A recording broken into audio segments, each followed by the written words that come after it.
कभी कभी बड़ी बड़ी तैयारियां होती हैं और नतीजा सिफर। आज हम एक ऐसी ही कहानी पर बात करने वाले हैं।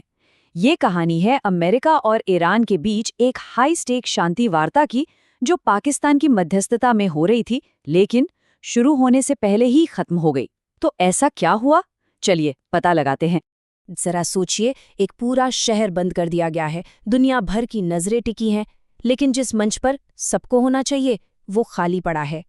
सवाल तो बड़ा है कि आखिर ऐसा क्या हुआ कि सबसे अहम मेहमान आए ही नहीं। आइए इस पूरी गुत्थी को परत दर परत सुलझाते हैं। इस्लामाबाद में मानो वक्त थमसा गया था।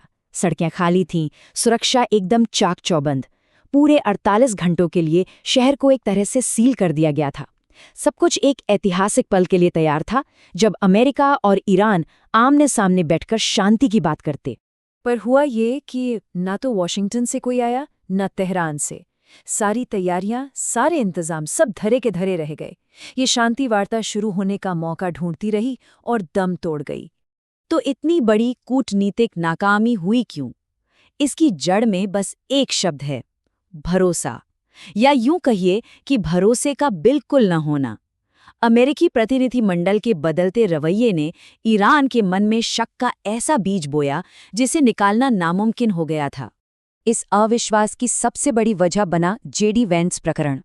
देखिए, पिछली जो कामयाब बातचीत हुई थी उसमें अमेरिकी टीम को लीड किया था जेडी वेंस ने। ईरान के लिए वो एक भरोसे और गंभीरता का चेहरा बन गए थे। लेकिन इस बार अमेरिका ने उन्हें भेजने से मना कर दिया। ईरान ने इसे सिर्फ एक बदलाव की तरह नहीं, बल्कि सीधे सीधे अपने अपमान की तरह देखा। यहाँ पर दोनों पक्षों की सोच में जमीन आसमान का फर्क था। अमेरिका को लग रहा था कि कोई भी सीनियर अधिकारी भेज दो, क्या फर्क पड़ता है। लेकिन ईरान के लिए जेडी वेंस का ना आना सीधा सीधा ये संदेश था कि अमेरिका इस बातचीत को लेकर बिल्कुल भी सीरियस नहीं है। ये कुछ वैसा ही था जैसे आप किसी बहुत ज़रूरी मीटिंग में अपने सबसे अहम आदमी को ही ना भेजें। ईरान ने तो दो टूक कह दिया, पहले जेडी वेंस आएंगे तब हम आएंगे, हमें आप पर भरोसा नहीं है। बात सिर्फ एक इंसान की नहीं थी, ये भरोसे की वो आखिरी कड़ी थी। और जब वो ही टूट गई तो बातचीत की कोई गुंजाइश ही नहीं बची। भरोसे की ये जो कमी थी ना, उसके साथ साथ एक और जंग चल रही थी, और वो थी मीडिया की जंग।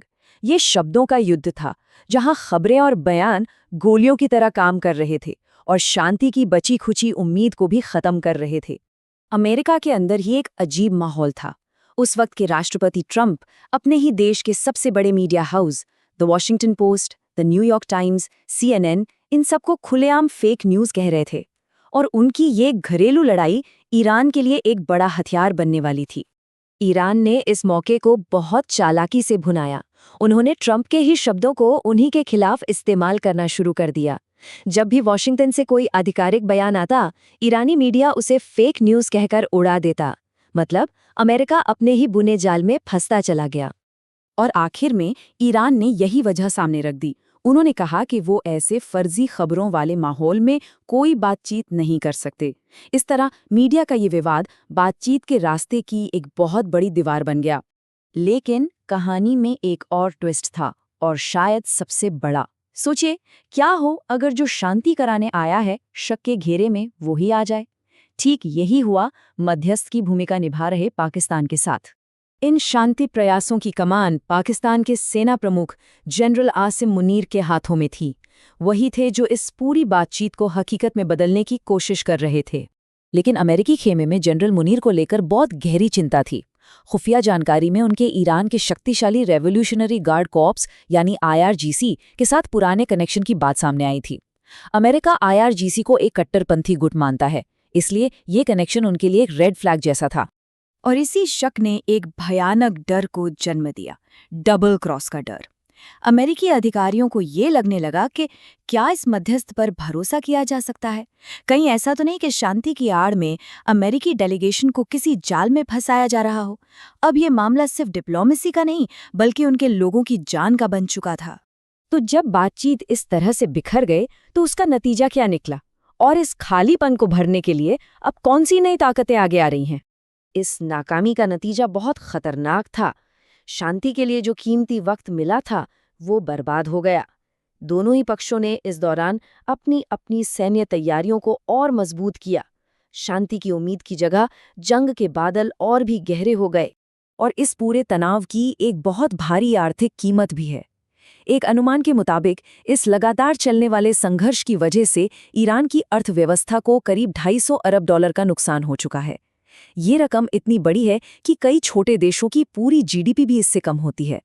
कहते हैं कि जहां भी खालीपन होता है कोई न कोई उसे भरने आ ही जाता है। और जैसे ही इस इलाके में अमेरिकी कूटनीति का वैक्यूम बना, एक नया और बहुत शक्तिशाली खिलाड़ी उस जगह को भरने के लिए आगे आ गया। ये स्लाइड एक बहुत बड़ी कहानी बताती है। कल तक पाकिस्तान, अमेरिका और ईरान के बीच मध्यस्थता की नाकाम कोशिश कर रहा था, और आज चीन सीधे इस क्षेत्र के सबसे बड़े खिलाड़ी सऊदी अरब के साथ बैठकर बात कर रहा है। और मुद्दा क्या है? होर्मुज की खाड़ी। ये सिर्फ एक डिप्लोमैटिक शिफ्ट नहीं है, ये इस बात का संकेत है कि पावर का सेंटर अब बदल रहा है।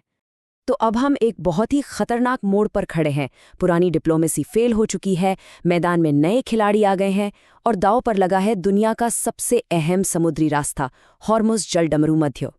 अब सवाल ये नहीं है कि क्या यहाँ टकराव होगा, सवाल ये है कि जब ये होगा तो दुनिया उसके लिए कितनी तैयार होगी। और इस सवाल का जवाब फिलहाल भविष्य के हाथ में है।